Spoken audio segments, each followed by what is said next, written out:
menjelaskan terkait dengan materi Undang-Undang Dasar sementara pada periode tahun 1950 hingga 1959.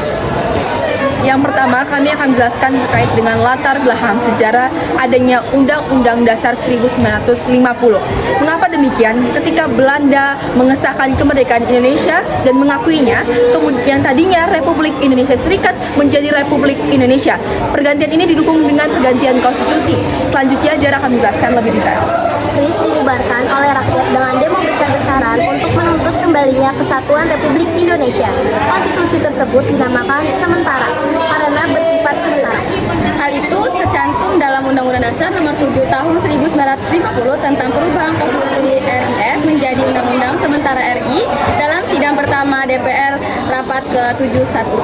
Nah, demikianlah terkait dengan latar belakang sejarah yang tadinya dari Republik Indonesia Serikat menjadi Republik Indonesia dengan sistem parlementer. Yang kedua, kami akan menjelaskan terkait dengan kondisi politik pada saat itu, yang itu tahun 1950 hingga tahun 1959. Pada masa berlakunya UUDS 1950, Indonesia menganut sistem demokrasi parlementer atau liberal yang ditandai dengan ketidakstabilan politik akibat seringnya penggantian kabinet. Ciri utama kondisi politik pada saat itu, pertama, penerapan sistem parlementer dengan 7 kali pergantian kabinet. Kedua, pembangunan tersendat karena kabinet tidak bertahan lama. Ketiga, partai politik lebih mementingkan kepentingan golongan daripada bangsa. Nah, lalu yang keempat, gagalnya pembuatan UUD baru oleh konstituante. Dan yang kelima, pada tanggal 5 Juli 1959 terjadi dekret presiden, di mana pergantian yang tadinya UUD 1950 menjadi Undang-Undang Dasar 1945 kembali dan membubarkan konstituante tersebut. Yang ketiga, saya akan menjelaskan materi perubahan utama dalam konstitusi yang ditandai dengan perlakuan sistem demokrasi parlementer liberal, di mana kekuasaan eksklusifisme dipegang oleh Perdana Menteri yang bertanggung jawab kepada parlemen, sementara presiden hanya sebagai perwakilan negara. Yang keempat, alasan dibalik perubahan karena situasi yang tidak stabil dan kacau, sehingga Presiden Soekarno mengeluarkan dekret presiden untuk membubarkan konstituante dan menghapus UUDS 1950 dan mengembalikan UUD 1945 sebagai konstitusi negara. Nah, setelah kita tahu latar belakang sejarahnya, kondisi politik pada saat itu, selanjutnya saya akan bahas terkait dengan dampak perubahannya. Bagaimana sih dampak perubahannya? Kita lihat dari sisi pemerintah.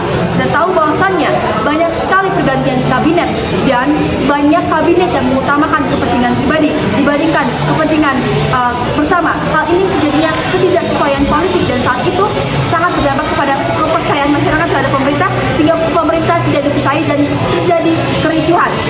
Kemudian untuk masyarakat kebanyakan di daerah tidak percaya lagi dengan pemerintah dan juga menimbulkan sifat kedaerahan yang tadinya dari awal sistem kemerdekaan yang dimana bersifat kedaerahan ketika pada masa ini jadi juga sifat kedaerahan karena tidak percaya kepada pemerintah. Hal ini sangat berdampak kepada psikologis atau kepercayaan masyarakat. Setelah materi-materi yang kami sampaikan, kami menyimpulkan beberapa tanggapan kritis yang akan dimulai dari Jahra. Untuk tanggapan kritis, menurut saya kelebihannya UUDS 1950 menegakkan demokrasi dan politik dan kebebasan politik rakyat. Kekurangannya, menurut saya pemerintahan tidak stabil karena sering berganti kabinet dan partai selalu mementingkan kepentingan pribadi. Jadi UUDS 1950 tidak cocok di Indonesia, lalu dikembalikan UUD 1945 melalui dekret presiden. Selanjutnya Farida. Menurut saya, UUD 1950 menjunjung demokrasi parlementer, menjamin hak asasi manusia, dan membagi kekuasaan dengan jelas. Namun, sistem pemerintahnya tidak stabil. Presiden hanya simbol negara dan banyak partai yang menyebabkan konflik sehingga sulit diterapkan karena politik Indonesia belum merata. Seperti yang telah dijelaskan saat materi bahwasannya kekurangan terlihat sangat jelas, yaitu pemerintahan yang menjadi sangat berantakan.